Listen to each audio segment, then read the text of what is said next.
ಅಷ್ಟಕ್ಕೂ ನನ್ಗೇನ್ ಇಷ್ಟ ಆಗ್ತಿಲ್ವೇ. ಆ ಪೀಡೆ ದೂರ ಆಯ್ತು ಅನ್ಕೊಂಡೆ, ಮತ್ತೆ ವಾಪಸ್ ಮನೆಗ್ ಬಂದಿದ್ದಾಳೆ. ಹೇಗ್ ಸಾಧ್ಯ ಐತೆ? ಮತ್ತೆ ಅದೇ ಯಾವಾಗ್ಲೂ ಮನೇಲೆ ಕೂತ್ಕೊಂಡ್ ತಿಂದ್ರೆ ಬೆಲೆ ಇರಲ್ಲ ಅತ್ತೆ. ಒಂದು ಸಲ ಹೊರಗಡೆ ಹೋದ್ರೆ ಅವಳು ಬೆಲೆ ಏನು ಅಂತ ಗೊತ್ತಾಗತ್ತೆ ಅಂತ ಆಚೆ ಹೋಗ್ ಬಂದ್ಲು ಅನ್ಸುತ್ತೆ ಅತ್ತೆ. ಅಷ್ಟೇ ಅಂತ್ಯಾ? ಇಲ್ಲ ಅಂದ್ರೆ ಮತ್ತೆ ಯಾಕೆ ಬರ್ತಾಳೆ ಹೇಳಿ ಅವಳು? ಏನೋ ಕಣೆ, ಅವಳು ಆಸ್ಟ್ರೇಲಿಯಾಗ ಹೋಗಿ ಅಲ್ಲಿಂದ ಹಾಗೆ ಹೋಗಿದ್ರೆ ಚೆನ್ನಾಗಿರ್ತಿತ್ತು. ವಾಪಸ್ ಬಂದಿದ್ದಕ್ಕೆ ಎತ್ಕೊಂಡ್ ಮುದ್ದಾಡ್ತಿದ್ದಾಳೆ ಜಾನಕಿ. ಜೊತೆಗೆ ಈ ಮನೇಲೇ ಇರ್ತಾಳಂತೆ. ಅವಳ ಜವಾಬ್ದಾರಿನ ರಾಜು ಕೂಡ ತಗೋತಾನಂತೆ. ಇನ್ನೇನಿದೆ, ಎಲ್ಲ ಅವ್ರ ಕೈಗೆ ಹೊರಟೋಗ್ಬಿಡತ್ತೆ. ಹೌದು ಅತ್ತೆ, ಭಾವನವ್ರದ್ದು ದೊಡ್ಡ ಮನ್ಸು. ಆ ದಿನ ಮನೇಲಿರೋದಕ್ಕೆ ಒಪ್ಕೊಳ್ಳಲ್ಲ ಅಂತ ಅನ್ಕೊಂಡಿದ್ದೆ, ಆದ್ರೆ ಒಪ್ಕೊಂಡ್ಬಿಟ್ರು. ಏನ್ ಮಾಡೋದು, ಅವಳ ಅದೃಷ್ಟನೇ ಹಾಗಿದೆ. ಎಲ್ಲ ಅವಳ ತರನೇ ನಡೆಯುತ್ತೆ. ಏನೇ ಆದ್ರೂ ಸರಿ, ನನ್ ಮೊಮ್ಮಗಳ ಜೊತೆಗೆ ಇವಳು ಕೂಡ ಇರ್ತಾಳೆ. ನಾವೇನ್ ಮಾಡೋದಿಕ್ಕೂ ಆಗ್ತಿಲ್ಲ. ಅತ್ತಿಗೆ, ನೀವೇನು ಮಾತಾಡ್ತಾನೆ ಇಲ್ಲ, ಏನ್ ಯೋಚನೆ ಮಾಡ್ತಿದ್ದೀರಾ? ಆದ್ಯನ್ ಬಗ್ಗೆನೇ ಯೋಚಿಸ್ತಾ ಇದ್ದೀನಿ. ನಾವು ಮಾತಾಡ್ತಿರೋದು ಕೂಡ ಆದ್ಯನ್ ಬಗ್ಗೆನೇ ಅಲ್ವಾ? ನೀವು ನಮ್ ಜೊತೆ ಮಾತಾಡ್ದೆ ಏನ್ ಯೋಚನೆ ಮಾಡ್ತಿದ್ದೀರಾ? ಹೊರಟೋಗ್ತೀನಿ ಅಂತ ಅಷ್ಟು ಕಡಾಖಂಡಿತವಾಗಿ ಹೇಳಿ ಹೋಗುವಾಗ ಎಲ್ರ ಹತ್ರ ಆಶೀರ್ವಾದನೂ ತಗೊಂಡು ಸಂತೋಷವಾಗಿ ಹೋದಂತ ಆದ್ಯ ಮತ್ತೆ ಯಾಕೆ ಬಂದ್ಲು? ಅವಳು ಬರೋದ್ರ ಹಿಂದೆ ಇರೋ ಕಾರಣ ಏನು ಅಂತ ಯೋಚಿಸ್ತಾ ಇದ್ದೀನಿ. ಬರ್ದೆ ಅಲ್ಲೇನಿರುತ್ತೆ, ಬೆಳಿಗ್ಗೆನೆ ತನ್ನ ಬಟ್ಟೆ ತಾನೇ ತೊಳ್ಕೋಬೇಕು, ಅಡಿಗೆ ತಾನೇ ಮಾಡ್ಕೋಬೇಕು, ತನ್ನ ಕೆಲ್ಸ ಎಲ್ಲ ತಾನೇ ಮಾಡ್ಕೋಬೇಕು. ಅದೇ ಇಲ್ಲಾದ್ರೆ ನಾವೆಲ್ಲ ಇದೀವಲ್ಲ ಮಾಡಕ್ಕೆ, ಅದಕ್ಕೆ ವಾಪಸ್ ಬಂದಿರೋದು. ಕಾರಣ ಅದಲ್ಲಮ್ಮ, ಇರ್ಲೇಬೇಕು ಅನ್ನೋದಾಗಿದ್ರೆ ಅವಳು ಮೊದ್ಲೇ ಇಲ್ಲೇ ಇರ್ತೀನಿ ಅಂತ ಹೇಳ್ತಿದ್ಲಲ್ಲ. ಇರೋದಿಕ್ಕೆ ಅಣ್ಣನೂ ಒಪ್ಕೋತಾ ಇದ್ದ. ಆದ್ರೆ ಅವಳು ಹೋದವಳು ಮತ್ತೆ ವಾಪಸ್ ಬಂದಿದ್ದಾಳೆ. ಅಂದ್ರೆ ಯಾಕೋಸ್ಕರ ಬಂದಿದ್ದಾಳೆ, ಯಾರಿಗೋಸ್ಕರ ಬಂದಿದ್ದಾಳೆ?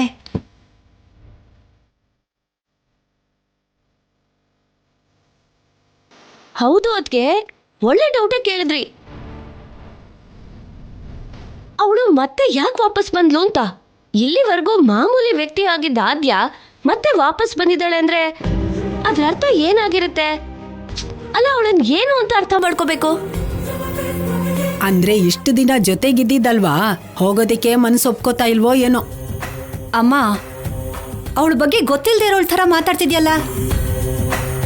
ಅವಳು ವಾಪಸ್ ಬಂದಿರೋದ್ರ ಹಿಂದೆ ಏನೋ ದೊಡ್ಡ ಪ್ಲಾನೇ ಇರೋ ಹಾಗಿದೆ. ಏನಾದ್ರೂ ಮಾಡಿ ಅದೇನು ಅಂತ ಮೊದಲು ತಿಳ್ಕೋಬೇಕು. ನಮಗ್ ಗೊತ್ತಿಲ್ದೇನೆ ಏನೇ ನಡೆಯತ್ತೆ ಈ ಮನೇಲಿ. ಹಾಗನ್ಕೊಂಡ್ರೆ ತಪ್ಪಾಗತ್ತಮ್ಮ. ಏನೋ ನಡೀತಾ ಇದೆ, ನಾವು ತಿಳ್ಕೋಬೇಕು. ಅಷ್ಟು ದೂರ ಯಾಕೆ ಯೋಚನೆ ಮಾಡ್ಬೇಕು? ಈಗ್ಲೇ ನನ್ ಮಗನ ಹತ್ರ ಹೋಗಿ ಏನು ಅಂತ ಮಾತಾಡೋಣ. ಅವಳಿದ್ರೆ ಎಲ್ರಿಗೂ ಕಷ್ಟ ಆಗತ್ತೆ. ಅವಳಿಂದಾನೇ ನನ್ ಮೊಮ್ಮಗಳು ಕಾಲೇಜಿಗೆ ಹೋದ್ಲು, ಅವಳಿಂದಾನೇ ಆಟ ಆಡ್ತಿದ್ದಾಳೆ. ಒಂದಲ್ಲ ಎರಡಲ್ಲ, ಇಂಥದ್ದು ತುಂಬಾನೇ ನಡೀತಿದೆ. ಅವಳು ಬರೋಕ್ಕೂ ಮುಂಚೆ ನಮ್ಮನೆ ಹೇಗಿತ್ತೋ ಬಂದ್ಮೇಲೆ ಹೇಗಿದ್ಯೋ ಅವನು ಗೊತ್ತಿಲ್ಲ ಅನ್ಸತ್ತೆ.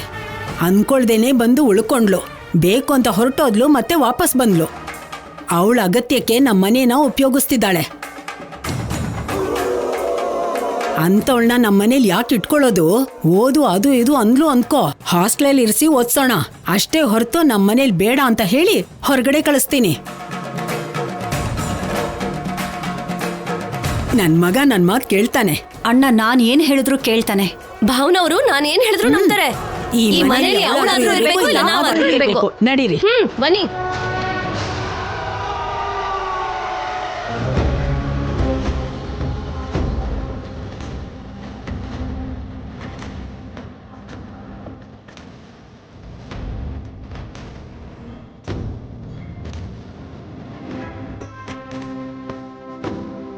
ಏನು ಅಂದ್ರೆ ಕಾಫಿ.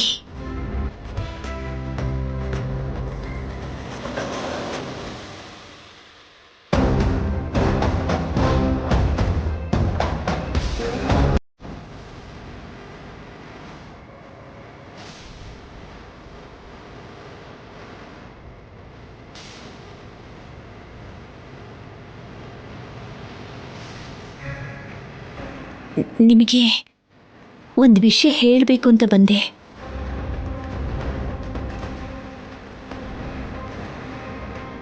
ಈ ವಿಷಯ ನಿಮ್ಮ ನಿರ್ಧಾರದ ಮೇಲೇನೆ ನಿಂತಿದೆ.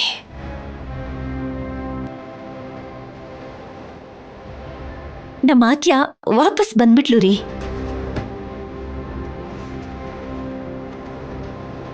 ಗೊತ್ತು. ಆದ್ಯ ಇಲ್ಲಿರೋದು ನಿಮಗಿಷ್ಟನೇ ಅಲ್ವಾ? ಅವಳು ಮತ್ತೆ ವಾಪಸ್ ಬಂದಿದ್ದಾಳೆ ಅಂದ್ರೆ ಅವಳಿಗೆ ನಮ್ಮೆಲ್ಲರ ಮೇಲೆ ಎಷ್ಟು ಪ್ರೀತಿ ಇದೆ, ನಮ್ಗಳ ಮೇಲೆ ಎಷ್ಟು ಗೌರವ ಇದೆ ಅನ್ನೋದನ್ನ ತೋರಿಸುತ್ತೀರಿ. ಆದ್ಯ ಇಲ್ಲೇ ಇರಬೇಕು ಅಂತಾನೂ ಅನ್ಕೋತಿದ್ದಾಳೆ ರೀ. ಆ ಅನ್ಕೋತಾನೇ ಇದ್ದೆ ನೀನ್ ಇಂಥದೇ ಏನಾದ್ರೂ ಮಾತಾಡ್ತೀಯ ಅಂತ. ಅಷ್ಟಕ್ಕೂ ಯಾವ ಹಕ್ಕಿಂದ ಅವಳು ಇಲ್ಲಿರ್ಬೇಕು ಅನ್ಕೋತಿದ್ದಾಳೆ? ಅತ್ತೆ ಹಾಗೆಲ್ಲ ಏನೂ ಇಲ್ಲ. ಯಾವುದಲ್ಲ, ಮಾಮೂಲಿಯಾಗಿ ಅಮ್ಮ ತಾಯಿ ಅಂತ ಮನೆಗೆ ಬಂದ್ರೆ ಅವ್ರಿಗೆ ಅನ್ನ ಕೊಟ್ಟು ಕಳಿಸ್ತೀವಿ. ಇನ್ನೂ ಕೆಲವು ಜನ ಚಿಕ್ಕ ಚಿಕ್ಕ ಕೆಲಸ ಏನಾದ್ರೂ ಮಾಡ್ಕೊಂಡು ಬದುಕ್ತೀವಿ ಅಂದ್ರೆ ಅವ್ರಿಗೂ ಕೆಲಸ ಕೊಡ್ತೀವಿ. ಹಾಗೆ ಆದ್ಯನ ನಿನ್ ತಂಗಿ ಮಗಳು ಅನ್ಕೊಂಡು ಇಷ್ಟು ದಿನ ಈ ಮನೇಲಿ ಇರಕ್ ಬಿಟ್ವಿ. ಎಷ್ಟೇ ಸಂಬಂಧಿಕರಾದ್ರೂ ಯಾವಾಗ್ಲೂ ಈ ಮನೇಲಿ ಇಟ್ಕೊಳಕ್ ಆಗಲ್ಲ ಅಲ್ವಾ? ಆದ್ರೂ ಅವಳ ಅಭಿರುಚಿನೇ ಬೇರೆ, ಅಭಿಪ್ರಾಯಗಳು ಬೇರೆ. ನಿನ್ ಮಾತಿನ ಮೇಲಿರೋ ಗೌರವಕ್ಕೆ ಇಷ್ಟು ದಿನ ಮನೇಲಿ ಇರೋಕ್ ಬಿಟ್ವಿ. ಏನೋ ಪ್ರೀತಿಯಿಂದ ಮನೆಗ್ ಬಂದಿರೋ ಹುಡುಗಿ ಅಂತ ಅರ್ಥ ಮಾಡಿಸಿ ಕಳ್ಸ್ಕೊಡ್ಬೇಕೆ ಹೊರತು ನೀನ್ ಪರ ವಹಿಸ್ಕೊಂಡ್ ಬರೋದು ಮೂರ್ಖತ್ವ ಜಾನಕಿ. ಹೆಣ್ಮಗುನ ಮದ್ವೆ ವಯಸ್ಸಿಗೆ ಬರ್ತಿದ್ದ ಹಾಗೆ ಅತ್ತೆ ಮನೆಗೆ ಕಳಿಸ್ಬೇಕು. ಆದ್ರೆ ನೀನೇನತ್ತಿಗೆ ಸರ್ಗ ಗಂಟು ಹಾಕೋಬೇಕು ಅಂತಿದ್ಯಾ? ಆದ್ರೂ ಅವ್ರಿಗೇನ್ ಕಡಿಮೆ ಅಕ್ಕ, ಅವ್ರಪ್ಪ ಚೆನ್ನಾಗಿ ಸಂಪಾದನೆ ಮಾಡ್ತಾರೆ. ಕಳಿಸ್ಕೊಟ್ರೆ ಅಲ್ಲೇ ಯಾರಾದ್ರೂ ಬೆಳ್ಳಗಿರೋನ್ನ ನೋಡಿ ಮದ್ವೆ ಮಾಡ್ತಾರೆ.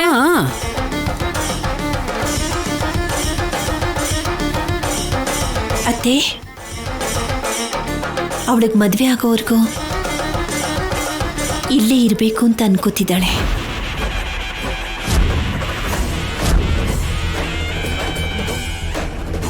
ನಮ್ಮ ಪ್ರೀತಿ ಬಾಂಧವ್ಯ ಜೊತೆಲಿ ಬೆರಿಬೇಕು ಅಂತ ಅನ್ಕೋತಿದ್ದಾಳೆ. ನಾವೆಲ್ಲರೂ ಇಲ್ಲೇ ಇದೀವಲ್ಲ, ಆದ್ಯ ಒಬ್ಬಳೆ ಎಲ್ಲೂ ಹೋಗಕ್ಕಾಗುತ್ತೆ ಅತ್ತೆ? ಜಾಸ್ತಿನೇ.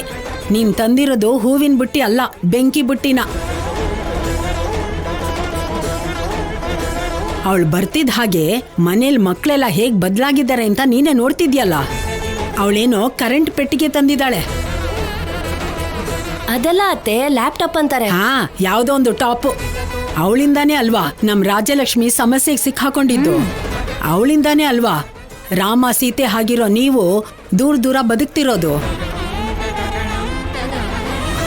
ಒಂದ್ ಸಮಯದಲ್ಲಿ ನನ್ ಮಗ ಈ ಮನೇಲಿ ಒಂದ್ ಮಾತ್ ಹೇಳಿದ್ರೆ ಅದು ಲಕ್ಷ್ಮಣ ರೇಖೆ. ಆದ್ರೆ ಅವಳಿವಾಗ ಬಂದು ಆ ಮಾತಿನ ಬೆಲೆ ಕೆಡೋ ಹಾಗೆ ಮಾಡಿದ್ಲು.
ಹೋಗ್ಬೇಕು ಅಂತ.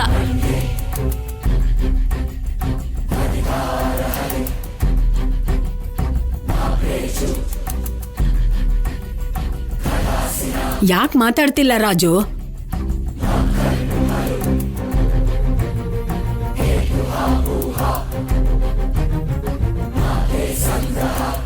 ಮೊದಲನೇ ಸಲ ಆದ್ಯ ಮನೆಗೆ ಬಂದಾಗ ನಾನು ಕೂಡ ಹೀಗೆ ಅನ್ಕೊಂಡಿದ್ದೆ ಅಮ್ಮ. ಆದರೆ ಆದ್ಯ ಬರ್ತಾ ಬರ್ತಾ ಅರ್ಥ ಆದ್ಲು.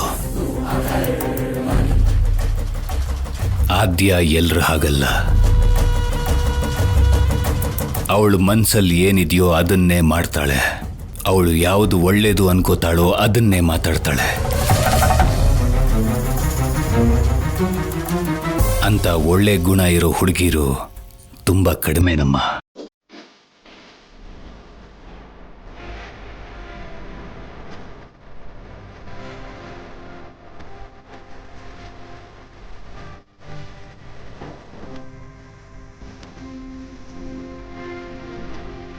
ಯಾವತ್ತಾದ್ರೂ ನನ್ನ ಮನಸ್ಸಿಗೆ ತಪ್ಪಾಗನ್ಸಿದ್ರೆ ಅವ್ರ ಮನೆಗೆ ಕಳಿಸ್ಬಿಡೋಣ ಅಂತ ಅನ್ಕೊಂಡೆ. ಆದರೆ ಒಂದು ದಿನಾನು ನನ್ನ ಬಾಯಿಂದ ಹೊರಟು ಹೋಗು ಅನ್ನೋ ಪರಿಸ್ಥಿತಿನ ತಗೊಂಡು ಬರಲಿಲ್ಲ.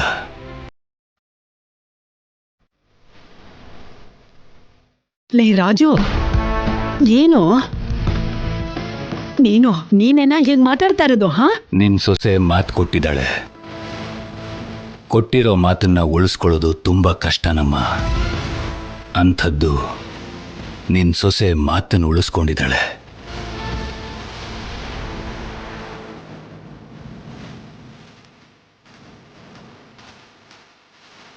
ತನ್ನ ತಂಗಿ ಮಗಳನ್ನ ಹೆತ್ತ ತಾಯಿ ಹಾಗೆ ನೋಡ್ಕೊಂಡಿದ್ದಾಳೆ.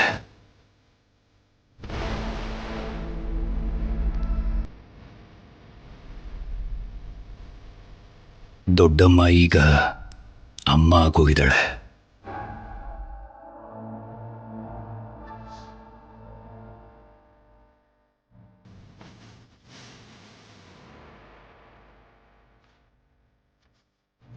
ಆದ್ಯ ಕೂಡ ಯಾವತ್ತೂ ಈ ಮನೆಗೆ ಕಳಂಕ ತಂದಿಲ್ಲ. ಯಾವತ್ತೂ ಮರ್ಯಾದೆ ಹೋಗೋ ಕೆಲಸ ಮಾಡಿಲ್ಲ. ಆವಾಗ ತಂದಿಲ್ದೇ ಇರ್ಬೋದಣ್ಣ, ಮುಂದೆ ತರಲ್ಲ ಅಂತ ಏನ್ ಗ್ಯಾರಂಟಿ? ಅವಳನ್ನ ಹೇಗ್ ನಂಬೋದು? ಹೌದು ರಾಜು, ಅವಾಗ ಅವಳ ಅಮ್ಮನ ವಿಷಯದಲ್ಲೂ ಕೂಡ ಹೀಗೆ ಅನ್ಕೊಂಡಿದ್ವಿ. ನಮ್ಮ ಕುಟುಂಬದ ಜೊತೆ ಸೇರಿ ಚೆನ್ನಾಗೇ ಇದ್ಲಲ್ವಾ. ಆದ್ರೆ ಒಂದೇ ಸಾರಿಗೆ ಅಲ್ಲೋಲ ಕಲ್ಲೋಲ ಮಾಡಿ ಹೊರಟೋದ್ಲು. ನಿನಗೆ ನೆನ್ಪಿಲ್ವಾ?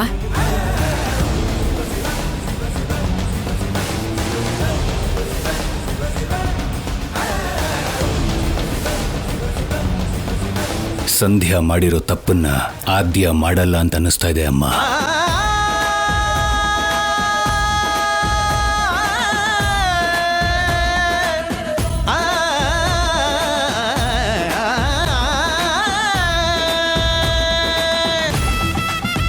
ಈ ವಿಷಯದಲ್ಲಿ ನಾನು ನಿನ್ನ ಸೊಸೆನ ನಂಬ್ತಾ ಇದ್ದೀನಮ್ಮ.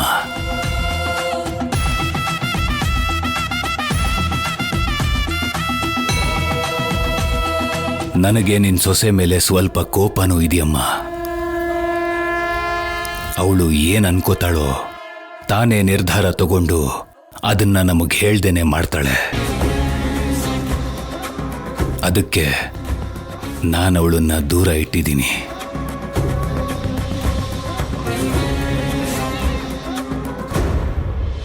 ಅಮ್ಮ, ಈ ಮನೆ ಯಾವತ್ತಿಗೂ ಹಸುವು ಅಂತ ಬಂದೋರಿಗೆ ಅನ್ನ ಹಾಕುತ್ತೆ. ಆಶ್ರಯ ಬೇಕು ಅಂತ ಬಂದೋರಿಗೆ ಆಶ್ರಯ ಕೊಡುತ್ತೆ. ಅದು ನಮ್ಮ ಮನೆ ಗೌರವಕ್ಕೆ ಭಂಗ ತರದೇ ಇರೋವರೆಗೂ.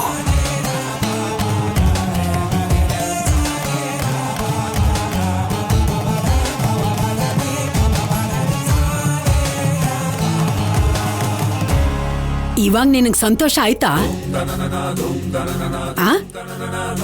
ಯಾಕಾಗಿ ಹೇಳ್ತಿದ್ದೀರಾ? ಇನ್ನೇನು, ನನ್ನ ಮಗ ಹೀಗೆ ಮಾತಾಡ್ತಾನೆ ಅಂತ ನನ್ನ ಜೀವನದಲ್ಲೂ ಅನ್ಕೊಂಡಿರ್ಲಿಲ್ಲ. ನೋಡಿದ್ಯಾ ಹೇಗೆ ಬದಲಾಯಿಸಿದ್ಯಾ ಅಂತ? ಅತ್ತೆ, ಇಲ್ಲಿ ಯಾರನ್ನೂ ಬದಲಾಯಿಸೋದಕ್ಕಾಗೋಲ್ಲ. ಆದ್ರೆ ಒಳ್ಳೆತನ ಅನ್ನೋದಿದೆಯಲ್ಲ, ಅದು ಎಲ್ಲರನ್ನೂ ಬದಲಾಯಿಸುತ್ತೆ.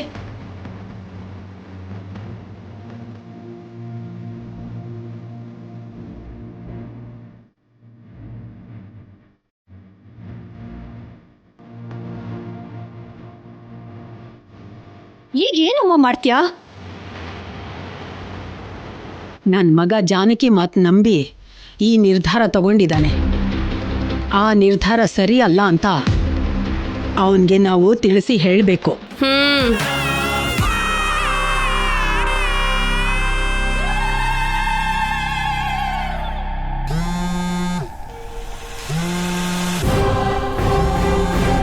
ಹಲೋ ಚಿಕ್ಕಮ್ಮ. ಹೇಳೆ. ಯಾಕೆಷ್ಟು ಕೋಪದಲ್ಲಿ ಮಾತಾಡ್ತಾ ಇದೀಯಾ? ಮೊದಲು ವಿಷಯ ಏನು ಅಂತ ಹೇಳು. ವಿಷಯ ಇನ್ನೇನಿರುತ್ತೆ, ಆದ್ಯ ವಾಪಸ್ ಹೋದ್ಲಲ್ವಾ, ಬಾಯಿಗ ನಾವೆಲ್ಲ ಸೇರ್ಕೊಂಡು ಹಬ್ಬ ಮಾಡೋಣ. ನಾವು ಅದೇ ಅನ್ಕೊಂಡಿದ್ವಿ, ಹಬ್ಬ ಮಾಡೋಣ ಅಂತ ಎಲ್ಲ ಏರ್ಪಾಡು ಮಾಡ್ಕೊಂಡಿದ್ವಿ. ಆದ್ರೆ ಎಲ್ಲ ವೇಸ್ಟ್ ಆಗೋಯ್ತು. ಏನಾಯ್ತು ಚಿಕ್ಕಮ್ಮ? ಅದೇ ಆ ಆದ್ಯ ಅವಳು ಹೋದಾಗೆ ಹೋಗಿ ಮತ್ತೆ ವಾಪಸ್ ಬಂದಿದ್ದಾಳೆ.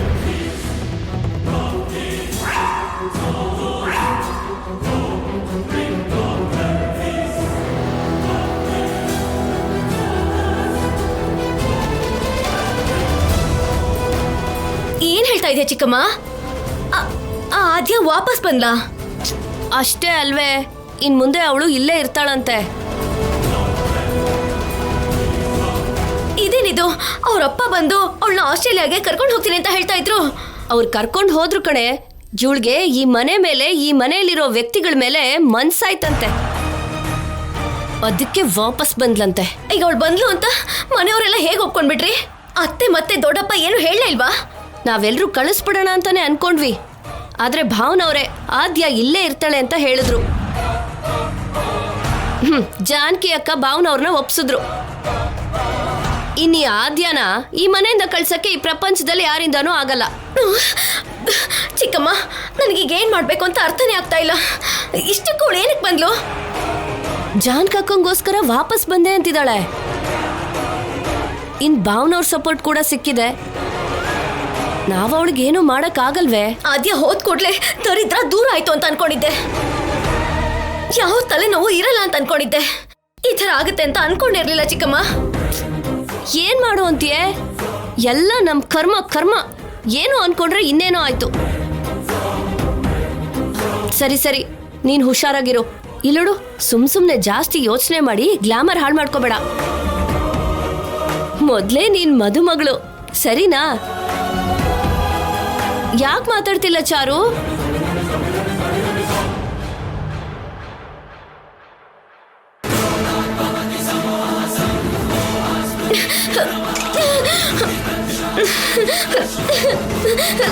ಅಯ್ಯೋ ಅಯ್ಯೋ ಅಯ್ಯೋ ಅಯ್ಯೋ ಚಾರು, ಏನಾಯ್ತಮ್ಮ? ಏನಾಯ್ತಮ್ಮ? ಸುಮ್ಮನಿರಮ್ಮ ಚಾರು. ಯಾಕಮ್ಮ? ಏನಾಯ್ತಮ್ಮ? ಯಾಕೆ ಕೋಪ ಮಾಡ್ಕೊಂಡಿದ್ಯಾ? ಏನಾಯ್ತಮ್ಮ? ನನ್ ಜೀವನದಲ್ಲಿ ಯಾಕೋ ಎಲ್ಲ ಉಲ್ಟಾ ಹೊಡಿತಾ ಇದೆ. ಅಂತದ್ ಏನಾಯ್ತೆ? ಆದ್ಯ ವಾಪಸ್ ಹೋದ್ಮೇಲೆ ಸೀನು ಮಾವನ್ ಜೊತೆ ಆರಾಮಾಗಿರ್ಬಹುದು ಅಂತ ಅನ್ಕೊಂಡಿದ್ದೆ. ಈಗ ಮತ್ತೆ ಒಕ್ಕರ್ಸಿದಾಳಂತೆ.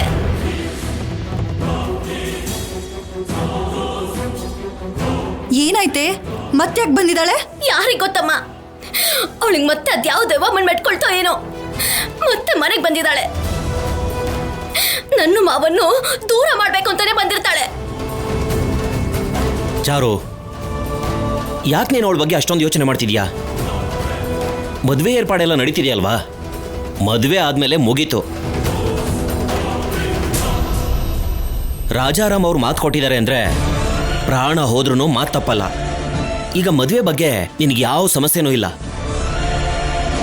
ನಿನಗೆ 3 ಗಂಟೆ ಬಿದ್ಮೇಲೆ ಆದ್ಯ ಅಂತವ್ರು ಯಾರು ಏನು ಮಾಡೋಕ್ಕಾಗಲ್ಲ. ಅವಳಿರೋವರೆಗೂ 3 ಗಂಟೆ ಬೀಳಕ್ ಬಿಡ್ಬೇಕಲ್ಲಪ್ಪ. ಯಾಕೆ ಬೀಳಲ್ಲ ಚಾರು? ರಾಜಾಮ್ ಅವ್ರ ಮಾತನ್ನ ಸೀನು ತಪ್ಪದೇನೆ ಕೇಳ್ತಾನೆ. ಆದ್ರೂ ಆ ಮನೇಲಿ ಅವಳ ಬೆಲೆ ಏನು ಲೆಕ್ಕಕ್ಕೆ ಇಲ್ಲ. ಅವಳ ಬಗ್ಗೆ ಅಷ್ಟೊಂದು ಯೋಚನೆ ಮಾಡಿ ಯಾಕೆ ಮನಸ್ಸು ಹಾಳು ಮಾಡ್ಕೋತಿದ್ಯಾ? ನಿಶ್ಚಿಂತೆಯಿಂದ ನಿನ್ ಮದ್ವೆ ನಡೆಯುತ್ತೆ. ನಾವ್ ಹೇಳ್ತಿದೀವಲ್ವಾ, ನೀನ್ ಹಾಯಾಗಿ ರೆಸ್ಟ್ ತಗೊಳಮ್ಮ. ಹಾಗಲ್ಲ ಅಮ್ಮ, ಅವಳ ನಂಬಕ್ಕಾಗಲ್ಲ. ಚಾರು, ಮರ್ತೋಗು. ಅವಳು ಅನ್ಕೊಂಡಿದ್ದು ಯಾವುದು ನಡೆಯಲ್ಲ. ಏನಾದ್ರೂ ನಡೆದ್ರೆ ಆವಾಗ ಯೋಚನೆ ಮಾಡೋಣ ಬಿಡು. ತಪ್ಪದೇನೆ ನೀನೇ ಆ ಮನೆ ಸೊಸೆ ಆಗ್ತೀಯ. ಅವಳು ಮಾತ್ರ ತಲೆ ಕೆಟ್ಟು ಅಲ್ಲಿ ಇಲ್ಲಿ ತಿರುಗ್ತಾ ಇರ್ತಾಳೆ. ನಡೆಯೋದು ಇದೆ. ನೀನ್ ಅನಾವಶ್ಯಕವಾಗಿ ಟೆನ್ಷನ್ ಮಾಡ್ಕೋಬೇಡ. ನೋಡು ಚಾರು, ಒಂದು ವೇಳೆ ನಿನಗೇನಾದರೂ ಅನುಮಾನ ಇದ್ರೆ ಕಂಡುಹಿಡಿ. ನಿಜವಾಗ್ಲೂ ನಿನ್ನ ಜೀವನ ಹಾಳು ಮಾಡೋದಿಕ್ಕೆ ಬಂದಿದ್ರೆ ಆಗ್ಲೇ ಅವಳ ಜೀವನನ ಅನುಮಾನ ಅನ್ನೋ ಬೆಂಕಿಯಿಂದ ಅವಳ ಜೀವನನ ಸುಟ್ಟಾಕ್ಬಿಡೋಣ. ಆದ್ಯ, ನಾನು ನಿನ್ನ ಮಾತ್ರ ಸುಮ್ಮನೆ ಬಿಡಲ್ಲ ಕಣೆ. ನಾನು ನಿನ್ನ ನೋಡ್ಕೋತೀನಿ.